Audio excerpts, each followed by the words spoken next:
Buen día para todos. Gracias por acompañarnos en la sesión 200. Hoy estudiamos el perdón. En mi pensar, luz y claridad. En mi sentir, no hay vanidad. En mi actuar, fuerza y verdad. Así crecerá mi alma con fortaleza y bondad. ¿Quién nos colabora con la lectura, por favor? Es desde luego en la existencia preterrestre donde el hombre se marca las más diversas metas y misiones para su nueva encarnación. ¿Cuál de ellas recuerda especialmente en el proceso del perdón? Inicialmente, recuerda aquello que se manifiesta entonces en el acto mismo del perdón. De este modo recuerda la necesidad de la constante autosuperación en la vida terrena, autosuperación de su yo inferior, y también la necesidad de ofrecerse a sí mismo en sacrificio para el mundo con amor.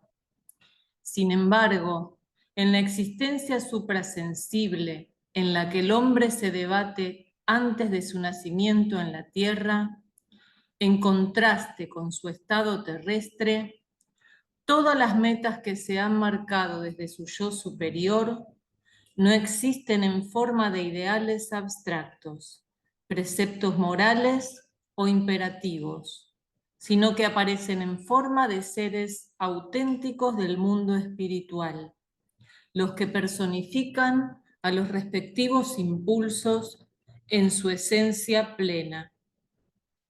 Por eso, las motivaciones para esas dos condiciones fundamentales del verdadero perdón las adquiere el hombre en el mundo espiritual, no de manera abstracta, sino por la contemplación directa de esos seres antes citados, que cada hombre de nuestro tiempo encuentra en los mundos superiores antes de su encarnación en la tierra. Cristo y su angélica representación. Micael.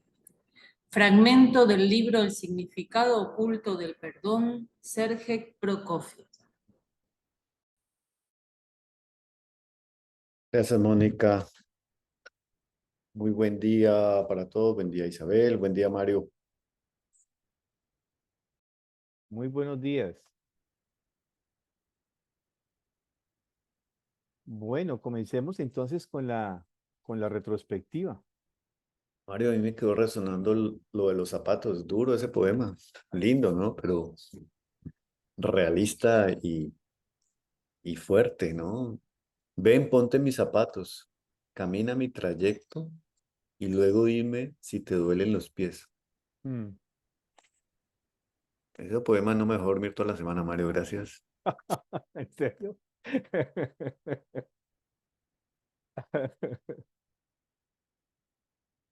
Sí, es profundo. Mario, una cosa, por favor. Ajá. Sí, dime, Isabel. Me cuesta integrar el perdón en el cuerpo etérico.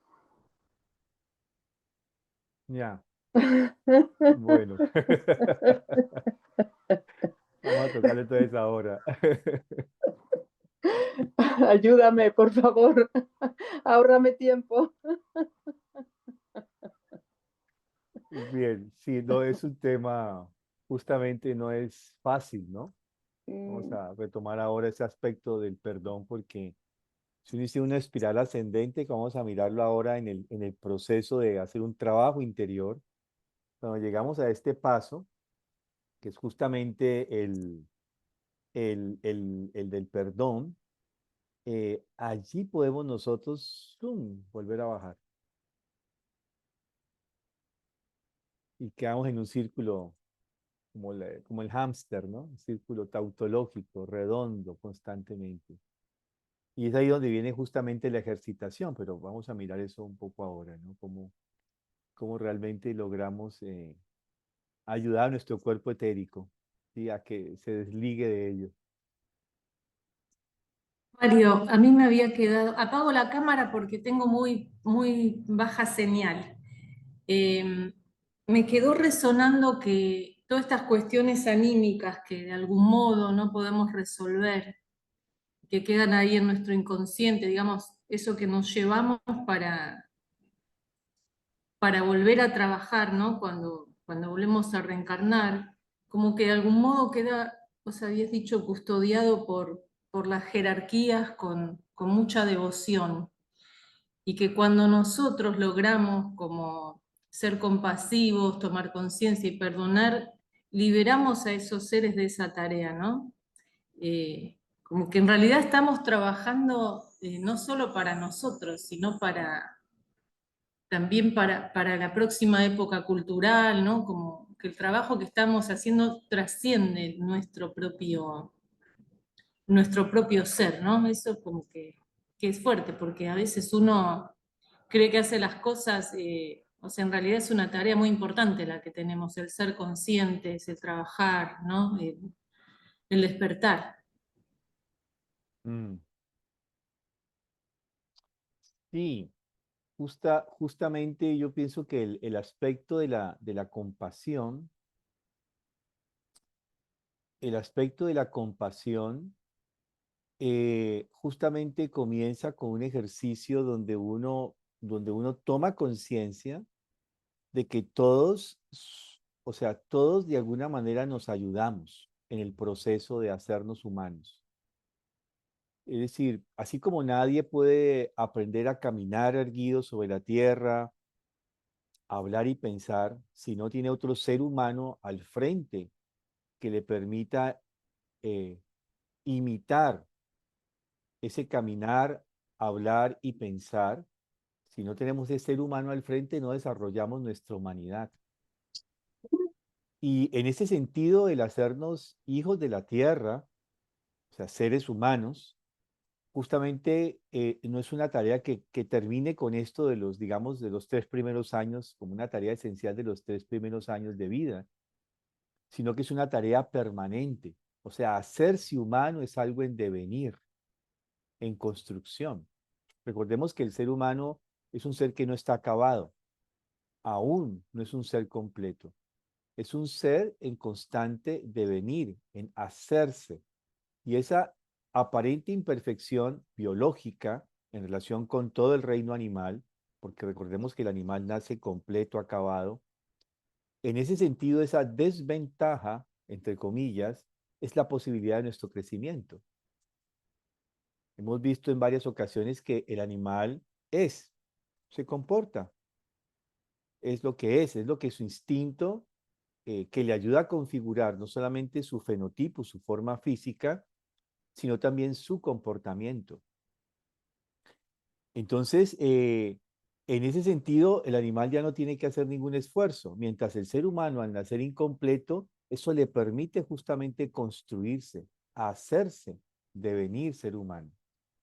Pero esto no puede hacerse sin la tarea colaborativa de todos los seres humanos, de cada una de las personas que justamente nos rodea. Ese es un primer aspecto importante. Y el segundo, digamos, aspecto de conciencia es que el Cristo vino, sí, y se convirtió en nuestro redentor. Y esa redención lo hace sobre el pasado. Recordemos que Él es el que llega a saldar nuestra gran deuda, la deuda de la humanidad como especie, si lo miramos desde lo físico, o como un ser espiritual creado. Esto que arrastramos de habernos separado del mundo espiritual, todo lo que con ello conlleva esa caída. El Cristo justamente con su acto del Gólgota, él lo que hace es que ahora toma todo esto, esa deuda la toma y está saldada. Sin embargo, todo lo que el hombre piensa, siente y hace sobre la tierra queda inscrito sobre ella.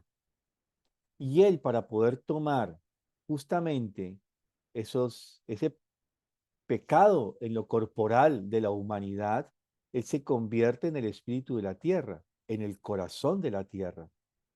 Y a partir de allí, todo lo que nosotros inscribamos sobre la tierra queda inscrito sobre su corazón, sobre su ser. Y ahora si utilizamos este conocimiento y esta mirada de conciencia y compasión, nosotros estamos coadyuvando realmente al Cristo en esa tarea de ser el corazón de la tierra. Cada que nosotros hacemos un gesto, un esfuerzo, un trabajo del perdón, le estamos quitando ese peso, esa deuda que Él asume por nosotros. Pero también la deuda que estas jerarquías espirituales asumen por nosotros, porque ellos tienen que hacer un gran movimiento para poder compensar eso de encarnación en encarnación.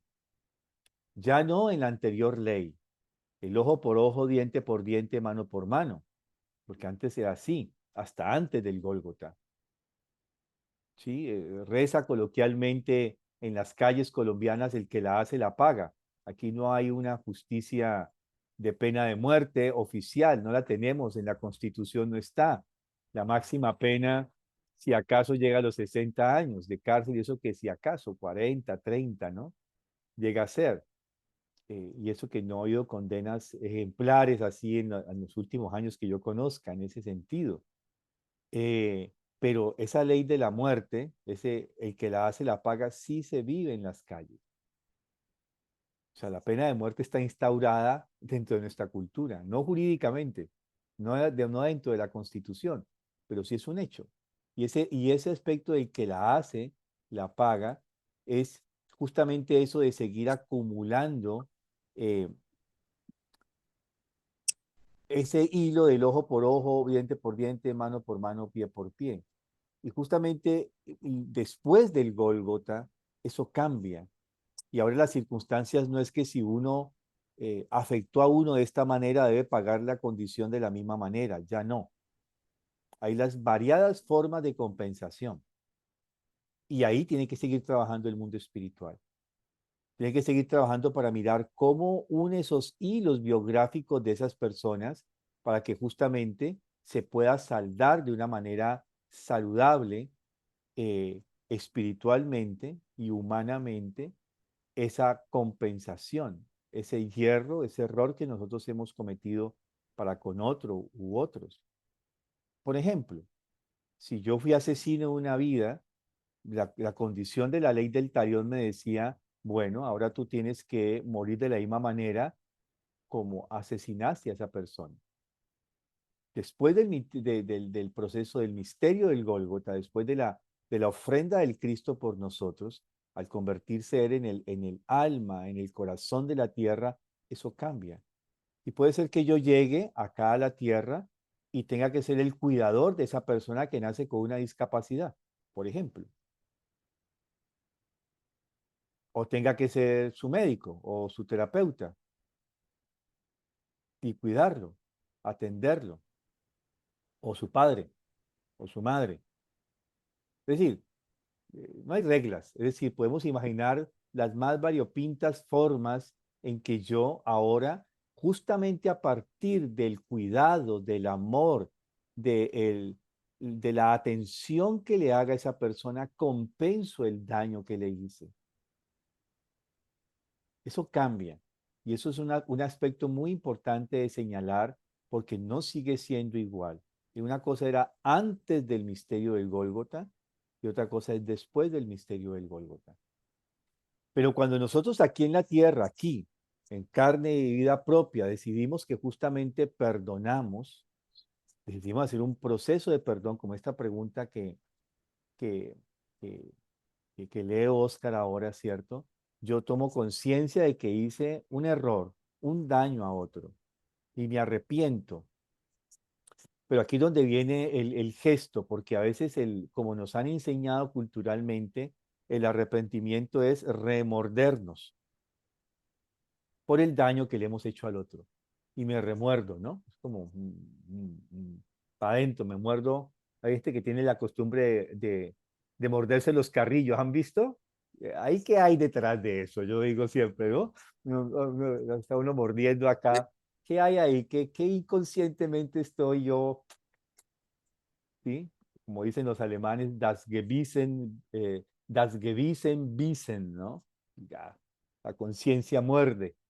Eso no es arrepentimiento. Y justamente viene a la respuesta a la pregunta, ¿qué hago cuando yo tomo conciencia? Y arrepentirse en el griego, como lo expresa el Cristo, arrepiéntete, está colocado como una frase que continúa, no lo hagas más. Ese es un aspecto.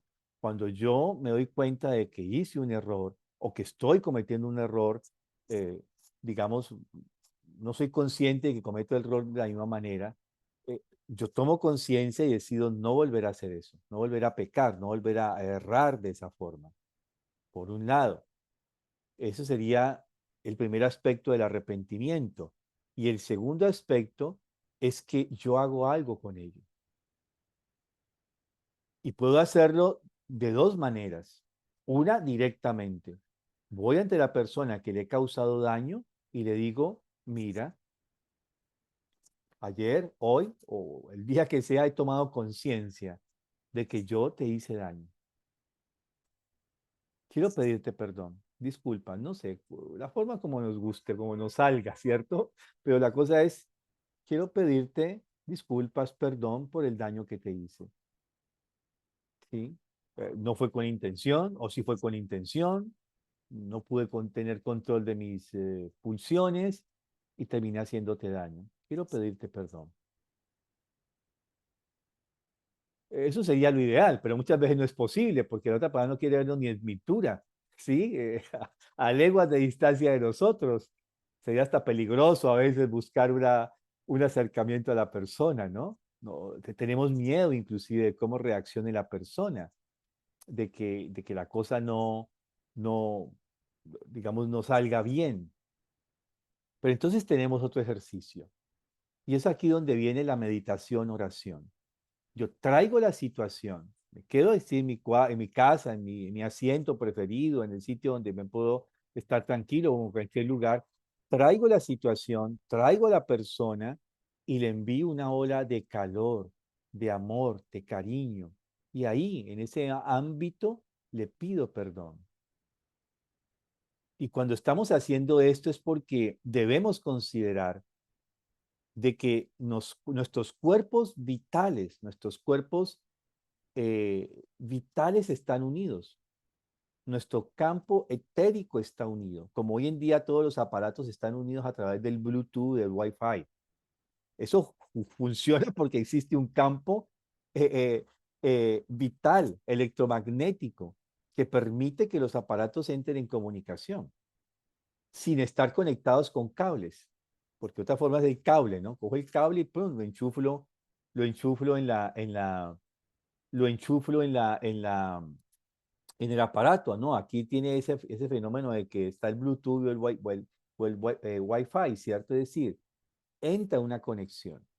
Y en este sentido, justamente en este sentido, es que obran los cuerpos vitales. Y por eso cuando yo hago este ejercicio del perdón, estoy por un lado, desde este punto de vista, activando mi cuerpo etérico, porque todo lo que yo, a nivel de mi yo superior, de mi alma, hace este ejercicio de meditación, este ejercicio de oración y este ejercicio de perdón para con el otro, anímicamente, el vehículo a través del cual le llega es el cuerpo etérico, por un lado. Pero también porque nuestro cuerpo etérico, nuestro cuerpo vital es el cuerpo de los pensamientos, es el cuerpo de la memoria. Y hemos visto que justamente el perdón es un olvido consciente, podemos decir, ¿no? Conscientemente renuncio al dolor que me causó el otro.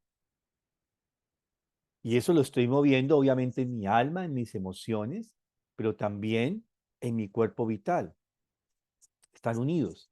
Entonces, cuando yo trabajo sobre ese hecho que está en mi memoria, que está en mi cuerpo vital, justamente yo lo estoy moviendo. Y por eso es la relación estrecha entre el perdón y el cuerpo vital. Cada que yo decido hacer un trabajo con olvidar el daño que otro me ha hecho, yo estoy haciendo justamente sacar esto de esa esfera del recuerdo, porque tiene que ver con una emoción inicialmente, pero una emoción que está unido, o sea, recordemos que está en uno de los cursos cuando hablábamos del alma, de la estructura del alma, la primera capa del alma que está unida al cuerpo etérico es el alma sensible. Y esa alma sensible o cuerpo de emociones que está unido al cuerpo etérico, es ahí donde aparece el alma sensible. Están unidos. Entonces, cuando yo hago ese trabajo del perdón, estoy trabajando, por un lado, sobre mis emociones y sobre los recuerdos impregnados de esas emociones en el cuerpo etérico o cuerpo vital. Entonces, cuando yo comienzo a trabajar justamente sobre ese olvido consciente, estoy teniendo una influencia sobre el cuerpo vital. Estoy descargándolo de alguna manera de ese recuerdo doloroso, nefasto, que realmente se mueve constantemente dentro de mi, uno habla del sentir, pues el sentir, entendamos lo que es ese ámbito, esa esa franja que digamos que surge entre la unión del cuerpo etérico o cuerpo vital con el cuerpo astral, la primera capa. Ahí estamos hablando del cuerpo o del alma sensible, ¿cierto? Y allí nosotros justamente eh, ese recuerdo de las palabras, de los hechos que fueron hirientes o que los hicimos hirientes o que fueron agresivos para nosotros o que lo hacemos agresivos para nosotros, porque ya vimos en otro momento cómo a veces yo también el orgullo no me deja soltar algo, porque se me sube la vanidad y yo soy muy importante y ¿por qué me trata a mí así? A mí, me trata a mí. A mí, ¿cómo se le ocurre tratarme a mí de esta manera? Yo que soy su amigo del alma, yo que lo quiero tanto, ¿cierto? Porque a mí me ha hecho este daño. Hay mucho de vanidad y orgullo, ¿cierto?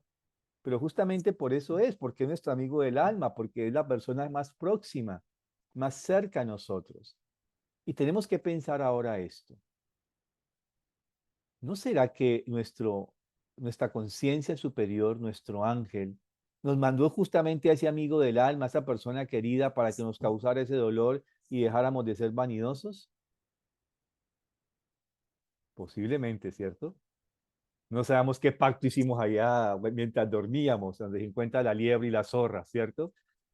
Mañana me vas a decir esto, ya estás, y haces esto y esto y esto, para que después ¿no? Y así yo puedo dar un pasito más en mi evolución. ¿Estás seguro? Dice el ángel, no de los dos. ¿Están seguros? Sí, sí, estamos seguros, sí, sí, sí. Sí. Hay una historia muy bonita, ¿no? Una leyenda antigua que antes de que el Cristo descendiera a la tierra y antes de que los discípulos, los 12 discípulos descendieran a la tierra, él hizo un pacto con cada uno.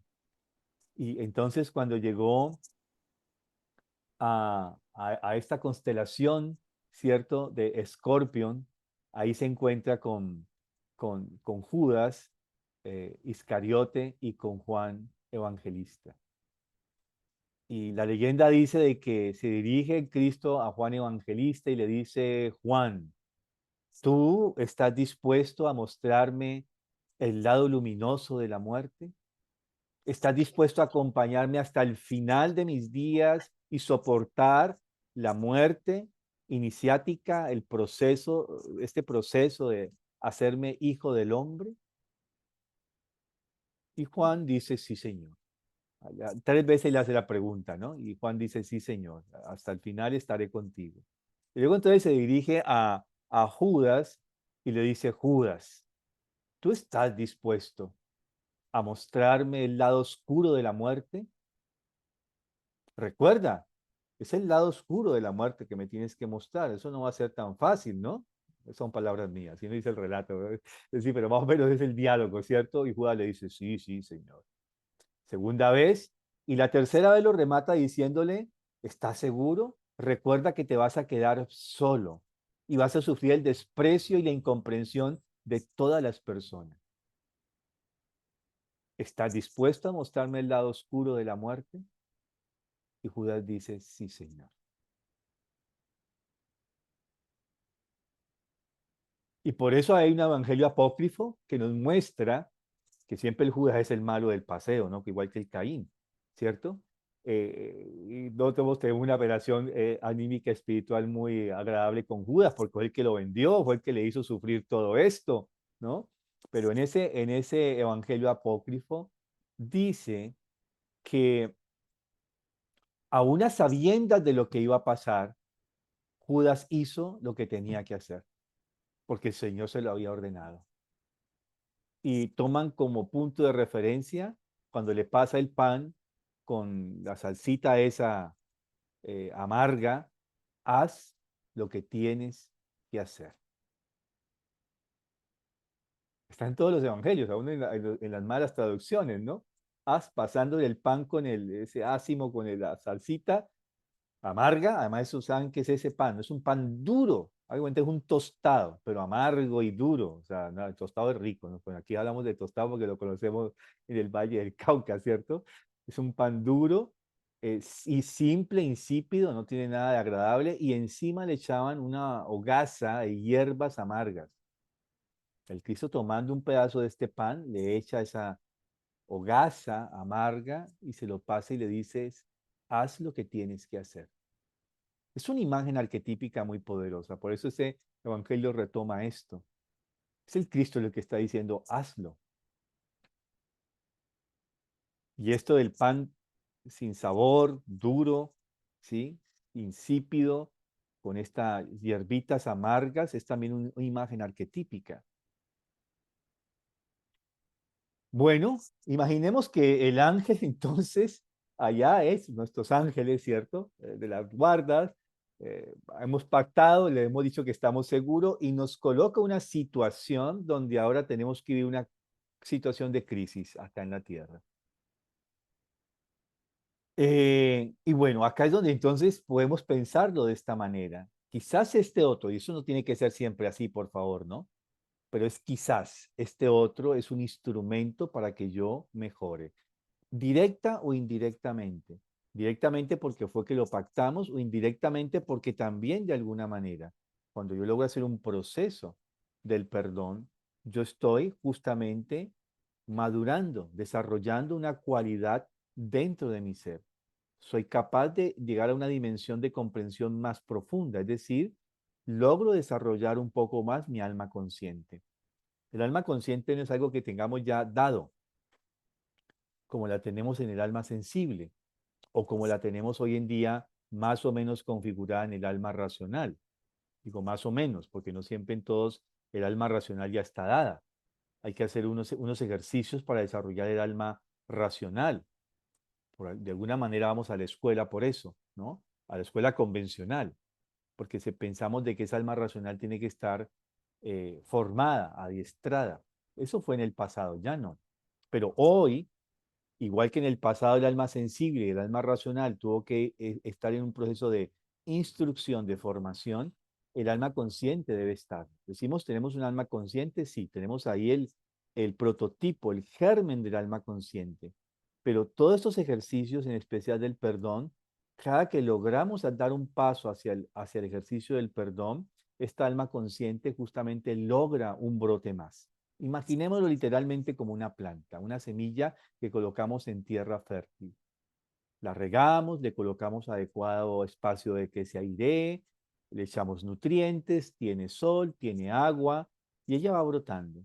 Y cada desarrollo de nuestra alma consciente es como que, ¡pin!, una hojita más brotó, un tallito más surgió. Y vamos desarrollando nuestra alma consciente de a pocos en estos ejercicios de desarrollo. Y ese es un elemento fundamental de comprensión cuando vemos este ejercicio del perdón desde este lugar, desde esta mirada. Entonces, cuando uno necesita perdonar o cuando uno necesita ser perdonado o cuando uno necesita perdonarse, ¿sí? Frente a los otros involucrados, por nuestras palabras, por los hechos, inclusive por los sentimientos. Quizás los sentimientos no los expresamos, pero están allí. Recordemos, ¿no? Que es pensar, sentir y acción. No solamente son los aspectos de acciones que nosotros hacemos. Miren que hay una cosa muy distintiva. Cuando uno se ha formado un prejuicio sobre alguien, y no se lo ha dicho a nadie, y uno se da cuenta de que es un prejuicio y que es totalmente, como todo prejuicio, errado. Ay, no, no, así no es. Uno mismo se lo dice, ay, no, no, no, yo estaba pensando mal de esta persona. Es como si uno borrara inmediatamente eso. Y es algo que inmediatamente tiene un efecto sobre mi cuerpo etérico, sobre mi cuerpo vital, sobre esa memoria, sobre esa manera como me estoy configurando una imagen arquetípica de esta persona. Y la puedo realmente borrar. Bueno, entonces es justamente en ese proceso, ¿cierto? De las palabras hirientes, de los gestos hirientes, de los gestos agresivos, del daño a la autoestima, a la autoconfianza que le generamos a otros. Todo esto es allí donde yo justamente comienzo a elaborar, si todos esos sentimientos que me han generado y he sido sentimientos y recuerdos y los voy dejando justamente a un lado. ¿Es un ejercicio? Sí. Y ese ejercicio me va a llevar a esto que quería compartirles hoy. Espera un segundo, yo tengo aquí mis notas, a buscarlas.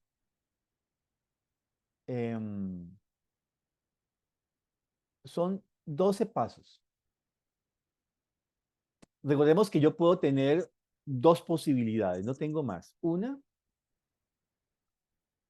o digámoslo así, es el camino del dolor a la paz interior. El camino del perdón es el camino del dolor a la paz interior. Digamos que vamos a utilizar esa metáfora. Y en ese camino, el primer aspecto positivo, voy a hablar primero de los aspectos positivos, es reconocer. Y en este reconocer, que es el primer paso de la sanación, implica mirar los hechos sin negarlos ni maquillarlos. Porque a veces tratamos de maquillar las cosas. No, pero es que se lo merecía, ¿no? Por ejemplo, ¿no? Pero es que no me sacó el quicio. No, no, yo no pude, ¿no? Es decir, bueno, hay muchas formas que uno ve como su doble se arrastra serpentosamente en nuestra alma, ¿sí? Entonces es mirar los hechos sin negarlos, verlos tal cual son. Sí, esto me dolió. Sí, me afectó. Porque a veces el orgullo me dice, no, y va a creer que eso me va a doler, va a creer que eso me hace daño. No, uno vivo se escucha, ¿no? Y sí, le está doliendo. Si uno dice así es porque justamente le está doliendo. O sea, no somos convidados de piedra, ¿no? Eh, reconocer esa realidad. Y ese es el primer paso, ¿cierto? Para comenzar a liberarse del aspecto negativo que es la negación. O sea, el aspecto positivo es reconocer, el aspecto negativo es la negación. El segundo paso es asumirnos.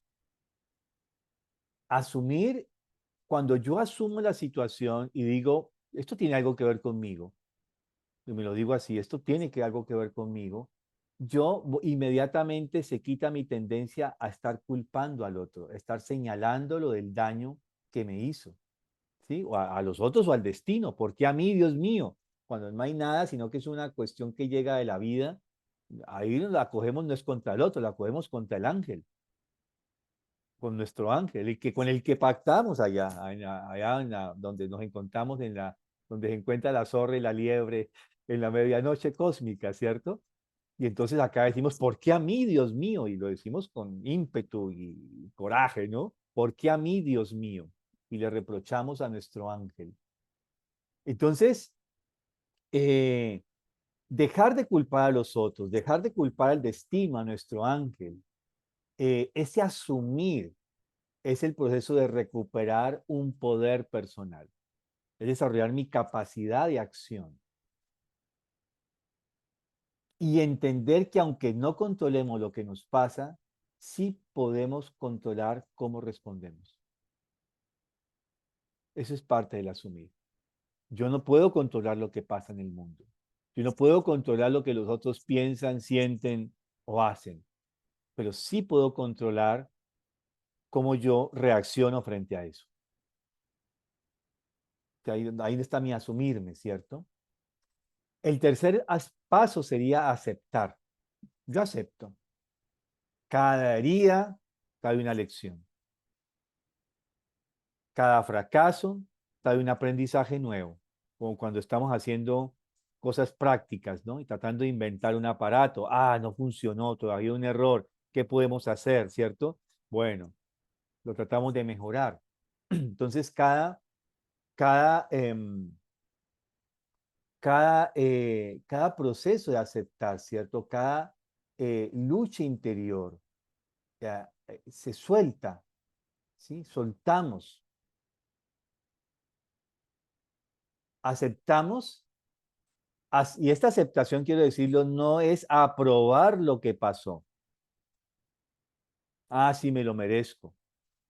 La mala interpretación de si alguien te golpea en la mejilla izquierda, coloca la derecha, coloca la izquierda, ¿no? No, no es eso. Aceptación no es aprobación del daño que el otro me ha causado o que yo le he causado al otro, ¿cierto? Aceptar es rendirse ante la realidad para poder transformarla. Ya los hechos fueron. ¿Cómo la puedo transformar? Uno muchas veces cuando ha errado frente a otro, uno quisiera a veces, no sé si les ha pasado, retroceder el tiempo. Porque yo mejor he dicho, mira, quedado callado. Ay, ¿no? ¿Por qué? No, pero es que, bueno, ya hablé, ya no hay nada que hacer. Sí, ya lo dije, ya lo escribí, ya no hay nada que hacer. ¿Y ahora qué hago? Bueno, mire a ver cómo lo endereza, ¿cierto?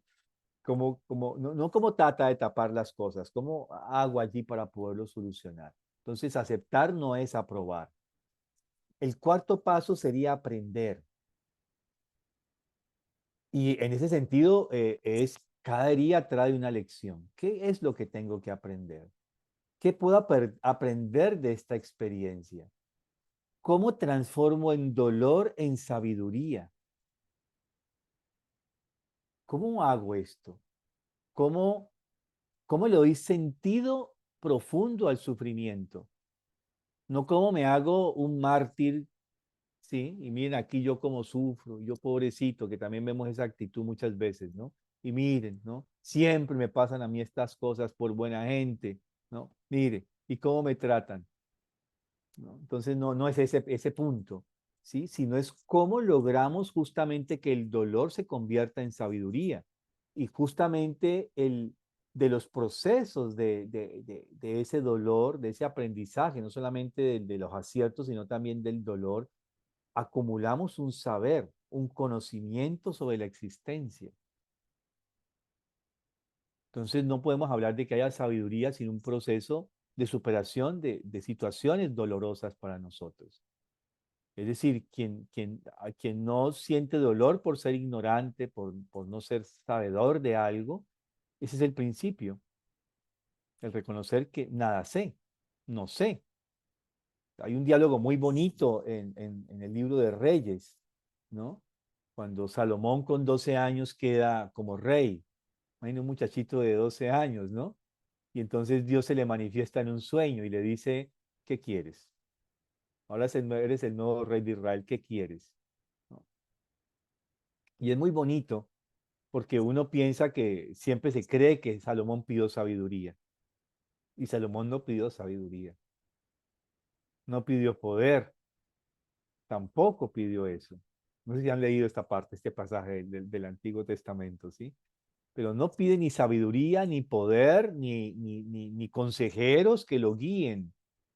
Reconoce primero su humildad. Yo he estado aquí por ser el hijo de mi padre David. Y por ser el hijo de mi padre David, estoy en este lugar. Soy ahora eh, un rey, con el beneplácito y la gracia divina que me ha colocado aquí, pero no sé qué hacer. No sé cómo voy a ser, digamos, en mis palabras, no sé cómo voy a ser un rey. Mírame, aquí un muchachito de 12 años, yo no sé cómo voy a hacer. Y me has colocado en este sitial. ¿Qué voy a hacer contra este pueblo tan numeroso? ¿Cómo lo voy a guiar? No sé cómo lo voy a guiar.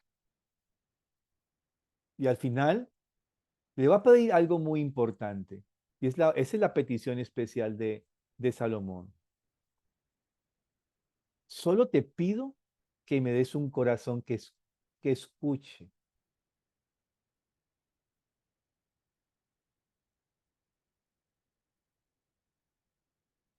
Y entonces viene Dios, ¿no? Yahvé, Jehová, como queramos llamarle, ¿cierto? El Dios el Elohim de la luna le dice, ahora tendrás esto y aquello y lo otro. Y justamente ahora viene, eso va pasando capítulo 3, capítulo 4, si mal no recuerdo, va a pasar ahora de que le llevan una primera situación donde tiene que ser el juez. Es un rey, ¿no? Un rey hace justicia, ¿no? Porque él pide poder tener un corazón que escuche para poder hacer justicia a tu pueblo. Es lo que pide. O sea, hazme un instrumento adecuado de ser el guía del pueblo que me has encomendado guiar. Yo soy un niño, no tengo ni idea qué voy a hacer. ¿Sí? Entonces le llevan el primer caso. Dos mujeres que han tenido unos hijos. ¿Sí? El relato es que a una de las mujeres se le muere el niño. Y la historia dice que la que acostaba con el niño se acostó encima de él y lo asfixió, lo ahogó, lo mató. Entonces al despertar se le quita el hijo a la otra. Entonces están peleando del hijo de quién es. ¿Sí? No, este es el mío, no, ese es el mío, no, el tuyo es el muerto, ¿no? Entonces van del rey Salomón, es un niño. Ya la escucha, él pidió esto que era Dios.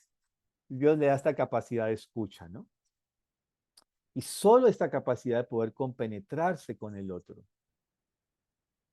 Y entonces allí donde dice él, ahí donde comienza el gesto de la sabiduría de Salomón, ¿no? Bueno, una le dice, sí, sí, pártelo, entonces, tráigame una espada y lo partiré en dos para que quede una mitad para cada una. Y una dice, bueno, sí, hazlo, hazlo así, señor. Y la otra dice, no, no, no, no, no, no, no, déselo a ella. Y esta capacidad de compenetración, justamente, ¿sí? Que tiene Salomón, le permite, ¿no? A partir de allí ir configurando esta sabiduría, pero es compenetrarse, esto de colocarse en los zapatos del otro, ¿sí? Con todo su esencia y su ser y poder desde allí develar. Pudo ver a través del sufrimiento de la madre. Esa fue la capacidad de escuchar con el corazón. Pudo ver realmente cuál era la genuina madre.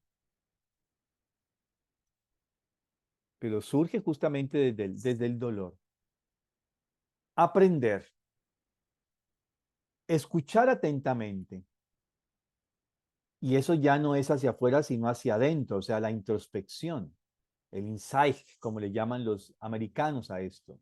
Escucharse a sí mismo, atender las emociones reprimidas, comprender los propios patrones. Así surge el autoconocimiento. Y es ahí donde justamente entramos en ese proceso. Vamos escalando, ¿no? Venimos así. Primero tenemos que ir hacia, no sé cómo hacemos la lemniscata, abajo para arriba, de arriba para abajo. Igual es una lemniscata.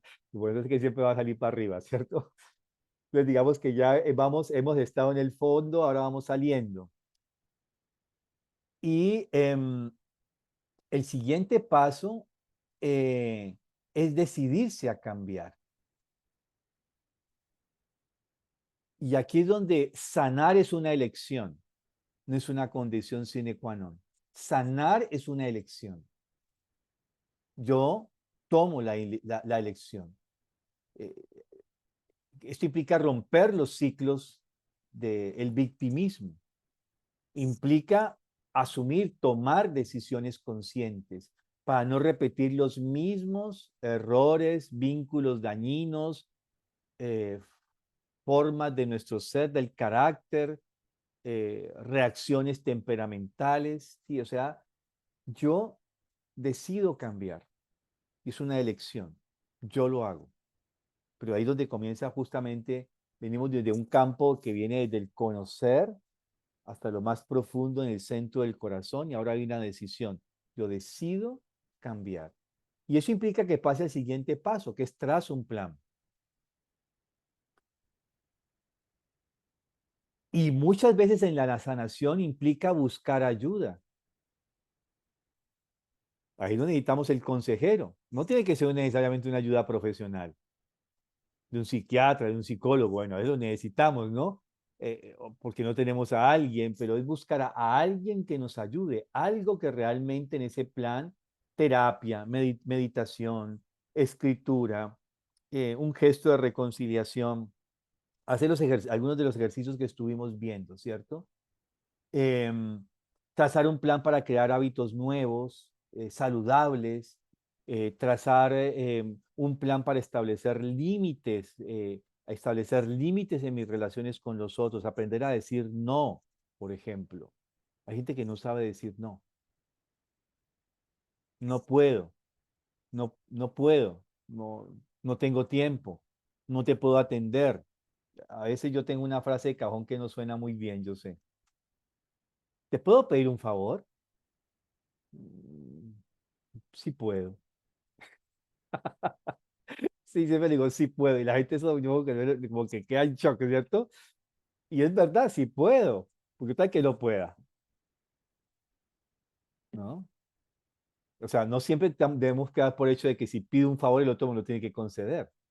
No tiene el tiempo, no tiene los recursos, no tiene los modos, no está en disposición. Bueno, no sé qué tantas cosas que hay, ¿cierto?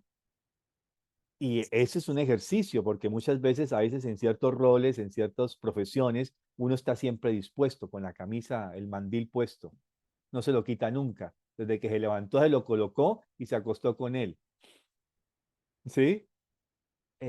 Pero hay que aprender a quitarse el mandil. Eso lo aprendí mucho en mi primera experiencia, justamente yendo a Europa, ¿no? Uno llegaba a un gran salón, estaba el, ¿cómo se llama esto? Donde queda el ropero, le llamaría uno acá, ¿cierto? Entonces uno se quita el sombrero, el gorro, porque estamos en invierno, se quita el abrigo, ¿cierto? Se pone cómodo y entra a la casa. O si entra al trabajo, se colocaba uno su bata de trabajo, su mandil. Y al salir, dejaba todo su uniforme de trabajo, lo que se ha colocado, y volviese colocaba su ropa de calle. Es una imagen arquetípica que me mostró mucho, ¿no? Cómo uno puede hacer esos cambios y bueno, ahora estoy en mi pausa, ahora ya no estoy en el trabajo. Eso es importante, aunque en algunas profesiones siempre uno tiene que estar más dispuesto a estar más al servicio de los otros, ¿no? Por ejemplo, en las áreas de la salud, uno siempre a veces no hay pausas, pero hay que crearlas. Hay que crear esas pausas. Entonces, tomar decisiones conscientes de donde cambiamos hábitos de conducta o hábitos emocionales. Siempre a mí, siempre me pasa, yo soy la víctima, ¿cierto? Crear hábitos saludables, establecer límites emocionales. El octavo paso sería el soltar, el dejar el pasado. No es que se olvide, pero cuando logramos justamente este ejercicio que veíamos que aparece en nuestra lora interna, parloteando y nos vuelve a recordar, yo hago el stop, no más. Yo decido cortar con ese recuerdo, yo decido dejar a un lado el recuerdo eh, del recuerdo del daño que el otro me causó o que yo causé a otro o me causé a mí mismo. Y cuando logro este olvidar, que ahí ya llegué a lo profundo del cuerpo etérico, este olvido consciente, por eso lo decimos así, es olvido consciente. Paso 7, el paso 7 es el trazar el plan de acción. Entonces, cuando yo ya decido olvidar conscientemente, es decir, decido sacar esto de mis hábitos mentales, de mi memoria, y ahí donde hablamos del cuerpo etérico, ahí ya comenzamos a percibir que ya no duele tanto, porque nos hemos ejercitado en sacar esto que duele. Se mira atrás, pero ya no hay rencor, ya no hay dolor. Y puedo llegar a una comprensión y aquí donde digo, no, aquí es que sí, claro, yo lo pacté antes cuando, donde la liebre y la zorra se encuentran, ¿cierto? Esta persona vino a traerme esto porque me está enseñando algo importante. Uno ahí devela el misterio, la perla, como llamaríamos. Em,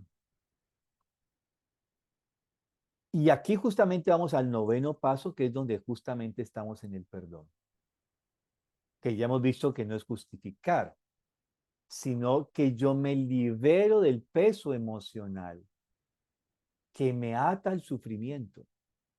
Es decir, renuncio a ser esclavo del sufrimiento, del daño que el otro me ha hecho. Yo hago una renuncia total a esto.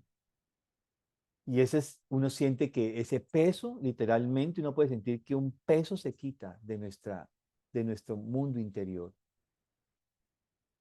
Bien, ya vemos en las 3 dimensiones, hacia el otro, del daño que me ha hecho otro, del daño que yo he causado, o de un perdón a sí mismo. Y cuando esto surge, cuando viene este ejercicio del perdón, aparece el sentimiento de gratitud. Y esta gratitud es justamente el gesto de que el perdón, o sea, como tal, maduró. ¿Sí? Hay una maduración. Y aparece ese perdón maduro, o sea, ese gesto de lo que lleva a madurar en mí el perdón, es lo que hace que aparezca la gratitud. Digamos, se reconoce que esta experiencia, aunque dolorosa, ¿cierto? Que hay, porque haya sido, contribuyó a mi crecimiento personal. De ahí la gratitud. No sé si una vez les conté esta experiencia de un profesor que le había hecho la vida imposible a un estudiante. Y era un estudiante brillante. Pero ese profesor se la montó por una situación particular el profesor era un mujeriego, vivía enamorando a todas las muchachas, intercambiando notas por aventuras. Y este muchacho, sin querer y sin saber, terminó protegiendo a una de las chicas con que este profesor quería tener una aventura en su intercambio de notas por aventuras. Y se la montó. Y se la montó dejándolo, no sé, 3, 4, 5 semestres en su asignatura. Lo hizo retrasar en su carrera, siendo una persona brillante. Y obviamente él, cuando uno le hablaba de este personaje, de este profesor, él ni me lo mencione, por favor, se erizaba. O sea, da una incomodidad impresionante. Pasaron los años y me reencontré con él. Y entonces yo, un poco maldadoso, le dije, ¿cómo seguís casi digo el nombre del profesor? ¿Cómo seguís con el fulano este? ¿Cómo te ha ido? Y me cuenta la anécdota. Y dice, mira la cosa especial que me pasó. ¿Qué te pasó? Me dice, no. Pues bueno, yo salí, finalmente comencé a trabajar, me gradué, comencé a trabajar, han pasado los años. Y alguna vez alguien me pidió que le ayudara con una cosa, con un trabajo. La persona está haciendo una especialización en la universidad y me pidió que le ayudara con un trabajo y yo con gusto le ayudé, le hice el trabajo, el proyecto. Y mientras yo estaba explicándole el producto final del proyecto, esta persona me dice, oiga, pero usted ¿cómo domina este tema?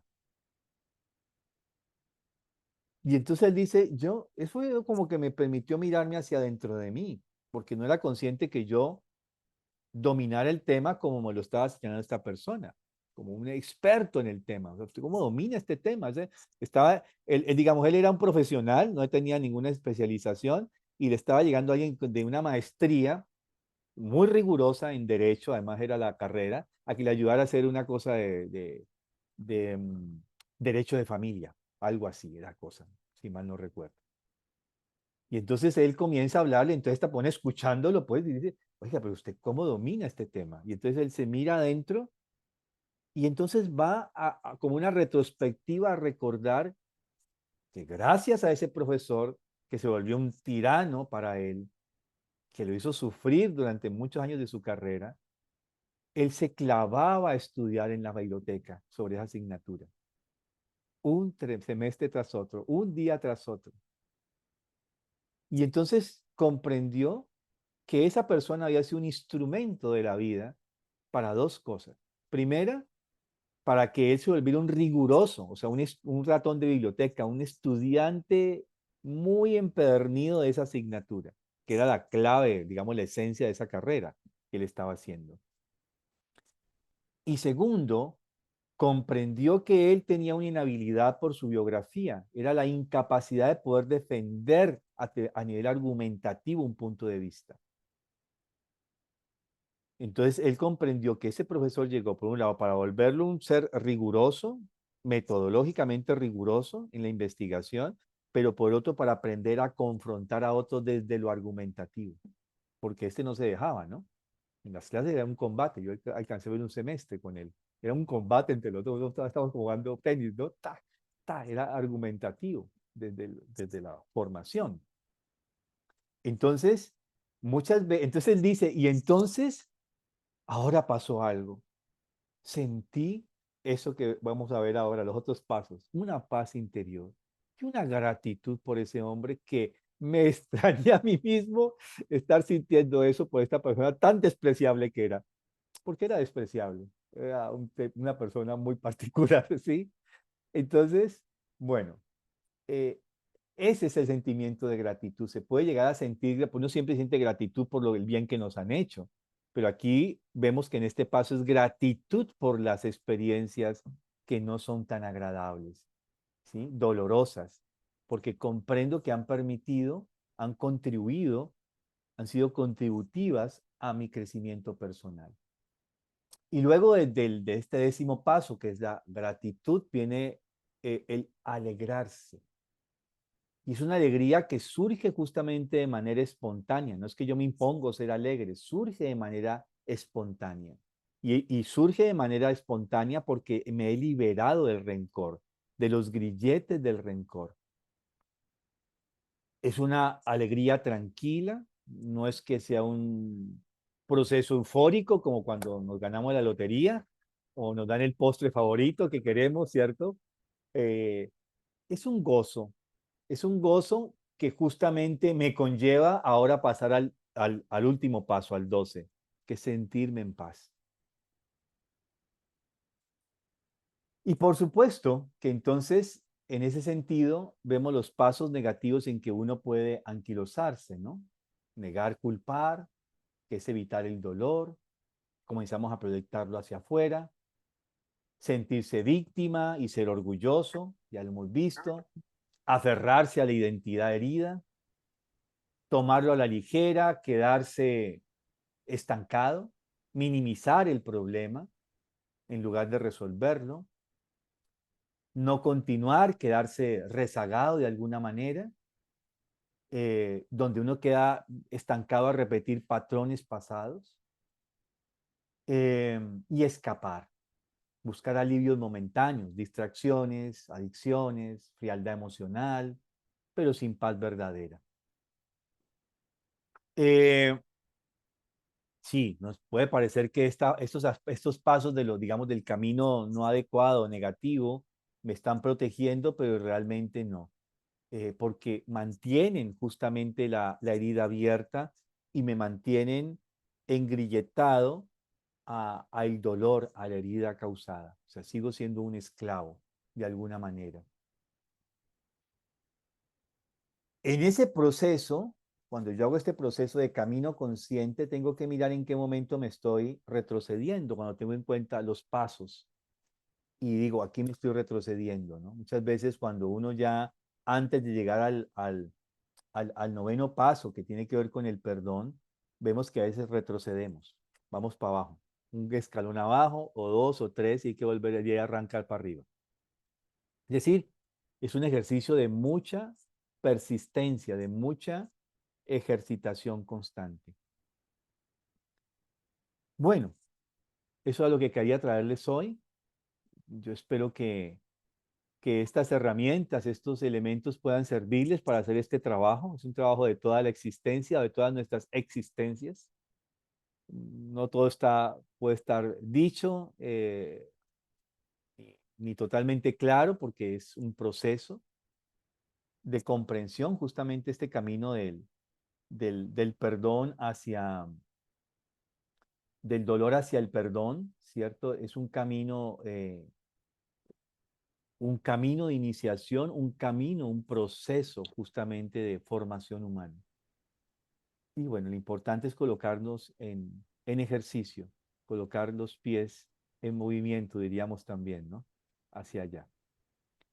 Bueno, no sé si hay alguna inquietud, aporte, pregunta. No he visto los chats y hay preguntas. Vamos a ver. No sé, Oscar, estaba ahí. No, Mario. Digo más. Ya, ok.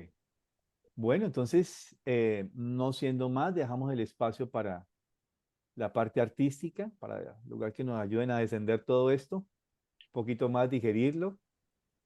Vale, Pero Mario. antes de eso, quería mencionarles que yo tengo que viajar al foro el martes y estaré regresando el lunes a la medianoche. O sea, viajo el martes 18 y estoy regresando el lunes 24 a la medianoche. Lo cual implicaría de que no podría estar con ustedes esos 2 martes. Perfecto, Mario. Te autorizo, no hay problema. Tómate estos 2 Entonces martes. retomaríamos el tema que había quedado pendiente. Habíamos el tema que había quedado pendiente como nuevo para arrancar en diciembre. Tienes 3 semanas para prepararlo, Mario. Así Que que, tiene que ver justamente con la medianoche cósmica.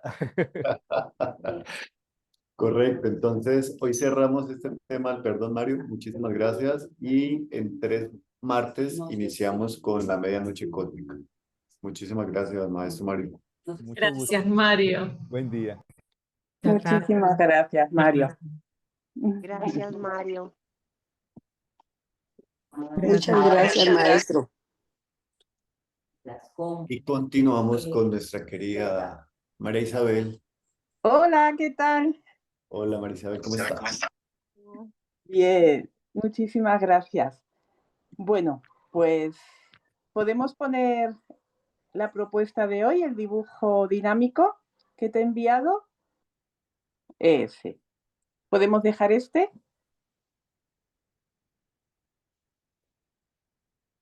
Bien, pues os propongo este dibujo dinámico. El dibujo dinámico es el más ágil de los dibujos y esta es la propuesta que os traigo para hoy. Perfecto. Desde un punto inicial, ¿se me ve? A ver, que no me veo. Bien.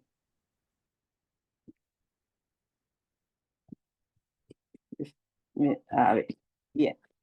Vamos a partir desde un punto inicial en la hoja y vamos a permanecer sobre el papel. ¿Sí, Oscar? ¿Se me ve? ¿Estoy en pantalla? Sí, sí, Isabel. Vale, gracias. Bueno, pues vamos a partir de un punto, como estaba diciendo. El lápiz permanece siempre en contacto con la hoja, no se levanta. Y lo vamos a hacer con mano alzada. Voy a cambiar el móvil en posición para enseñaros. A ver. Disculpadme. A ver. ¿Sí? ¿Qué tal? Es que no veo. Estoy esperando a ver si me traen otro trípode. ¿Qué tal? ¿Se ve? Sí, sí, ahí se ve una parte de la hoja, pero iniciemos y te voy diciendo si mejor. Vale. Bueno, pues el dibujo dinámico, como os estaba diciendo, es el dibujo más ágil. Desde una forma sencilla, ligera, podemos dar forma a una planta. Vamos a trabajar los impulsos verticales y trazos horizontales, pasando por el centro. Entonces sería desde este punto, de forma sencilla, voy a ir dibujando, moviéndome con el gesto hacia los extremos, movimientos verticales, sin levantar el lápiz de la hoja. Este sería el primer paso en el dibujo. No puedo moverme más porque está el trípode. Es un movimiento que, si lo observáis, nos lleva a danzar con el propio lápiz, ¿no? El gesto nos mueve hacia los lados, es un impulso y encontramos líneas en movimiento, se entretejen, vibran, corren, fluyen. Es un movimiento danzarín, a mí me gusta llamarle. Se alargan, se encogen. Nos dejamos fluir con el movimiento. Ahí el propósito es sentir cómo la planta crece. Y también podríamos decir el crecer planta. Entonces, una vez que hayamos danzado con la grandiosidad, con la dinámica de las formas devenidas y su lenguaje, sacamos la fuerza creativa hacia la forma de la planta. Le damos presencia, volvemos a la vida. ¿Y cómo lo hacemos? Trabajando, dándole forma ahora a la planta. Sobre las líneas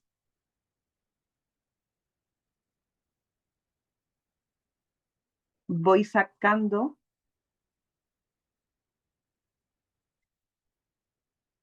la forma de la planta, le voy dando vida. ¿Sí?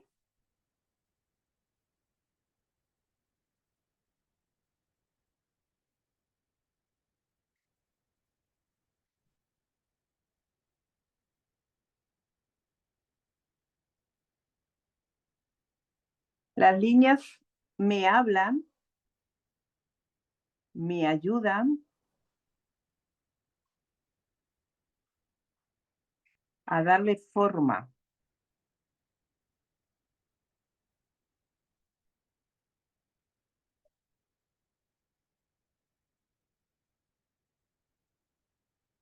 Y os recuerdo que el propósito es sentir cómo la planta crece, se expande desde el punto de partida. Hay una extensión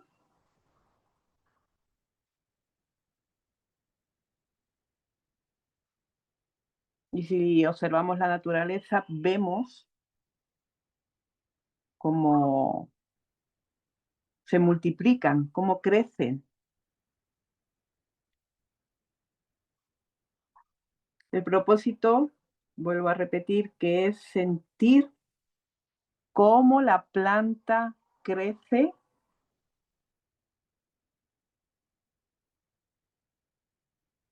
y también podríamos decir el crecer planta.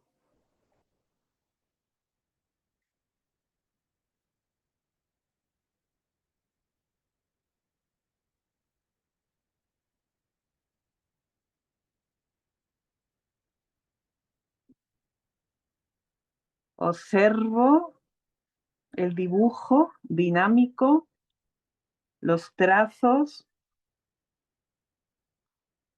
con los que estoy trabajando, mi respiración.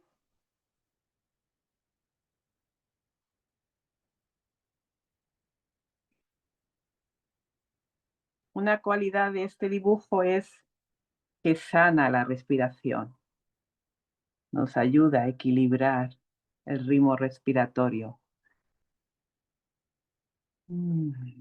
Son líneas continuas,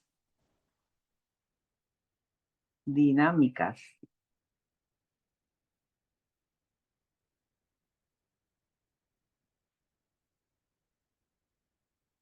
Puedo respirarlo, pero se trata de sentir su expansión,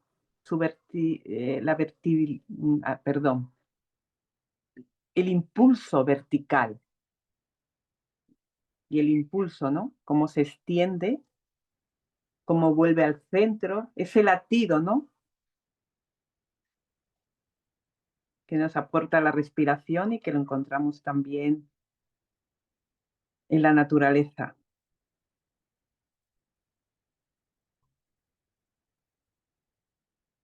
Bueno. ¿Qué tal?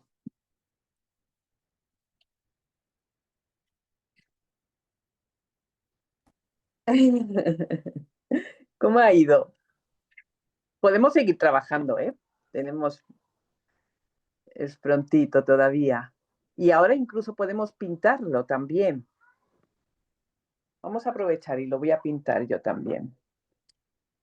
No es necesario que lo pintemos todo, pero sí, pues, podemos pintar alguna hoja, las raíces, algo puntual.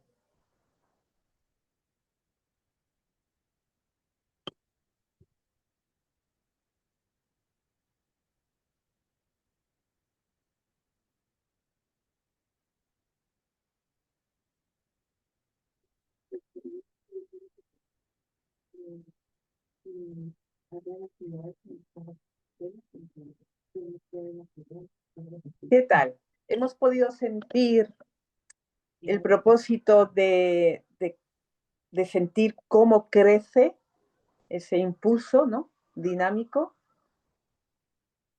cómo nos lleva el gesto, ¿no?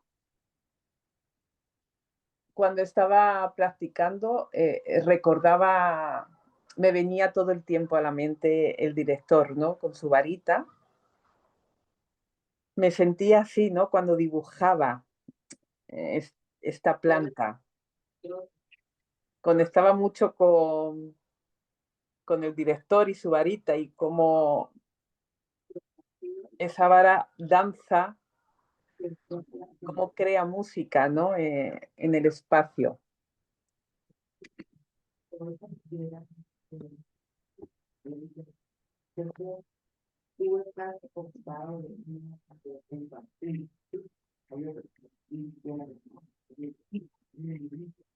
Bueno, ¿qué tal? ¿Alguien puede compartir su experiencia? ¿Ha podido sentir el impulso, ¿no? Que nos lleva al movimiento, a la vida? Al final, la presencia de una planta nos puede recordar, volver, ¿no? Otra vez a maravillarnos con la vida. Esa era mi intención. Es muy linda la sensación que me generó a mí, Isabel. No sé cómo describirlo en palabras, pero es como un estado de, una especie de relajación, de un estado diferente en este permitirse, ¿no? Como fluir y dejarse llevar. La verdad que es una experiencia muy, muy linda, te agradezco. Gracias a ti, Mónica. Y fíjate, ahora cuando estabas hablando, me ha venido a la mente cómo de algo tan sutil, tan sencillo, ¿no? De ese movimiento, cómo sale después, cómo surge la forma, ¿no? Y me parece maravilloso porque, bueno, pues tengo que reconocer que esto también me ayuda a aprender a ver, a ir más allá, ¿no? A los campos sutiles.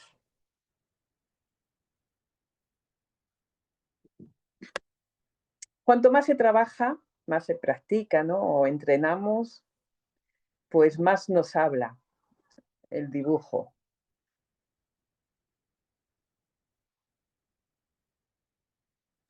Sí, a mí me llevó a sentir como desde mi acción, ¿no? De mover el lápiz, del movimiento, puede llevar a elevarme y a arraigarme cuando lo hago de manera consciente.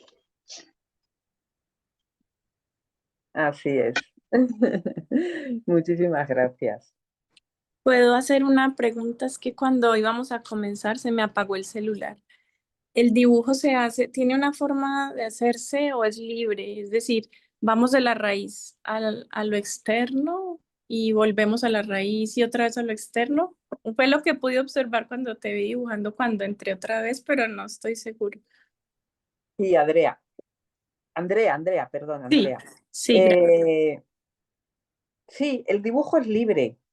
Lo que estamos trabajando es que desde un punto, ¿no? Hay un impulso de extenderse hacia los lados, hacia la vertical. Entonces, el movimiento es libre. Hay que dejarse sentir. No se trata de, pues de como la planta primero crece hasta hacia abajo, que también puede valer, pero es un movimiento libre, ligero, musical, es juguetón, sin Ah, levantar el lápiz del papel, pero es libre, es libre. muchas gracias, Isabel. Nada, y después te das cuenta que intuitivamente sabes lo que tienes que hacer. Es que el lápiz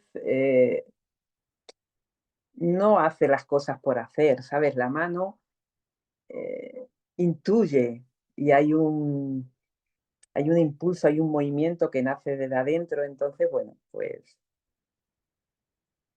es libre, intuitivo, ¿no? Gracias. A ti. Bueno, no sé si alguien quiere compartir algo más o enseñar su dibujo, su obra de arte. A mí me encantó. Muchas gracias. Me sentí más suelta, más ligera, me sentí relajada y sentí que justo lo que dijiste estaba expresando como lo que estaba ahí adentro. Gracias. Y ahora que lo veo, digo así. Gracias. A ti, Andrea. Pues me ha venido ahora mismo a la mente, ¿no?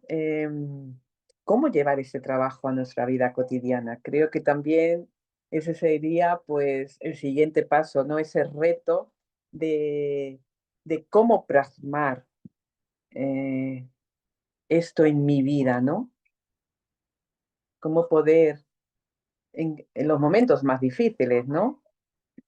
Este impulso de respirar, ¿no? Este ritmo.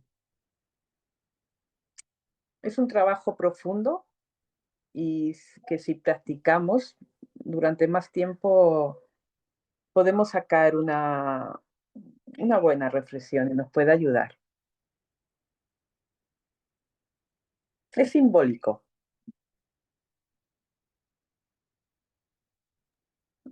Isabel, muchas gracias. Mira, aquí tenemos 3 dibujos. ¡Wow! ¡Qué interesante, qué interesante! ¡Qué maravilla!